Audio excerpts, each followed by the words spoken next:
Hello, for this edition of Directors Weekly, I am joined by director Alex Perry, candidate number 4411 of the latest hit romantic comedy, Love Jumble. Welcome to the show. Hello, and thank you. Great to have you on here. Could you please explain to our viewers what your coursework entailed? Certainly. For my A2 Media coursework, I created a teaser trailer for a romantic comedy, Love Jumble, for which I was both the director and the cameraman. I also produced 2 ancillary texts, a film poster, and a magazine front cover.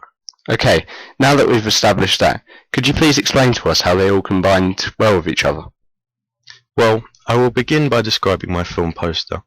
It is important to note that the main task of the film poster is to advertise the film trailer. It does this by highlighting the cast and using star theory. My film poster incorporates the use of star theory to advertise my film. This is done by the collage of cast photographs I used as my central image for my poster.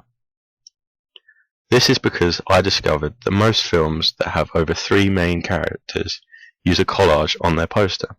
For example, Valentine's Day in 2010 and Love Actually in 2003. The collage gives a hint to the storyline of confusion in a love pentagon and combines very well with the title Love Jumble.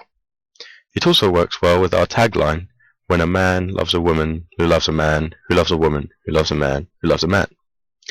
All of these facts combined reinforce the fact that this genre is a romantic comedy. Okay, is there anything you would do to improve the film poster?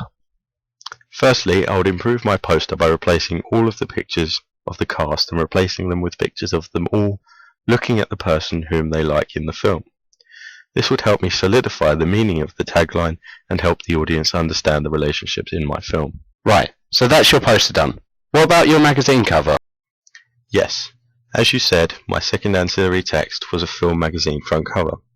As I decided that my main coursework product was most likely to be a big budget Hollywood film, the magazine front cover would have to reflect this. I began by deconstructing movie magazines such as Empire and Total Film magazines, as these were more mainstream movie magazines.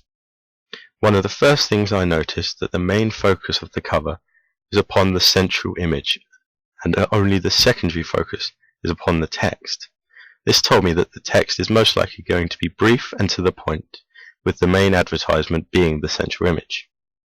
I also noted that there were several smaller article advertisements placed around the main one, so the reader could see what other content is in the magazine.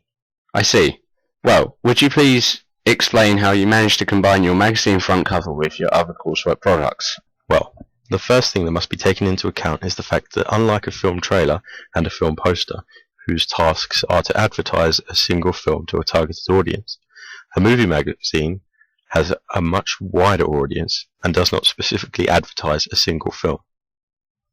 This meant that unlike my poster, my front cover could not follow my film's colour scheme, as it would be unrealistic for it to do so. This also meant that I had to include some more upcoming films as products to also appear next to my film in my movie magazine. Overall, I do believe that my ancillary texts do combine well with my other coursework production, the trailer for Love Jumble. Excellent. Now that we've discussed your ancillary text, we can move on to how you used developed or challenged forms and conventions of real media text. Okay, well, first allow me to try and define genre, as it is a very difficult term to define properly. Many media experts such as Gledhill and Neal suggest that genre is just a series of expectations, or a list of events and actions that should occur in the film. There are often a lot of deviations from the strict list of genre conventions in order to make a product seem new and original, but in reality the differences are usually very minor. As my film trailer was a genre hybrid of the romance and comedy genres, the list of conventions is a mix of conventions found in both of these genres. If a product is successful in its use of conventions, its genre will be instantly recognizable to an audience, and it will mean the probability of ensuring the correct target audience sees the film increases. This in turn increases the potential for success. Thank you for explaining that to us. So how did you find out about the conventions you plan to use? One of the first things I did to start my coursework production was to research the conventions of trailers to see what expectations needed to be met. Trailers are specifically designed to advertise a film, and as such they need to inform the audience of the general plot. They also need to use the Enigma code theories by Barths to tease the audience into watching the film to find out what happens to the characters in the end. The trailers also often advertise their release dates and the production team and studio that created the film. Trailers, unlike films, do not tend to use Todorov's narrative structure of the beginning, middle, and resolution or end. This is because that structure would inevitably give too much of the plot away and may deter an audience. All of these trailer conventions must be met in order to create an effective trailer. So what did you do after you had researched those trailer conventions? After researching trailers, I began my research into real media products from the romantic comedy genre. I selected a recent successful film, Going the Distance, to begin with. From this film, I noted the character conventions of romantic comedies. Generally speaking, the female character will be the main character in the film. They are displayed as being normal and average to help the audience forge a link and empathize with the character.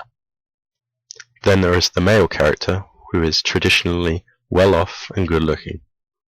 Also, there is nearly always a rival who competes with either the male or the female character, or they create complications stopping the characters from getting together. As director of the film, I decided that instead of following these character conventions, we would change them slightly. For example, there is no single main character in my trailer. There are 5 main characters, each of whom is a rival to the other characters as they create complications such as forging love triangles, etc. However, I did not wish to deviate too much from the traditional character types as they are expected by the audience and help maximize my target audience. After deconstructing Going the Distance, I decided to look at the most successful and famous of the romantic comedy genre. There is Something About Mary and Bridget Jones, for example. These 2 films confirmed what I had already learned about rom-com characterization. So that formed the basis of your characterization. What about the other conventions? I also noted several other conventions. For example, love must feature somewhere in the product, unsurprisingly. The plot must also contain a number of obstacles, such as an argument or a mistake made by one of the characters. Finally, the film usually ends with the couple together and happy.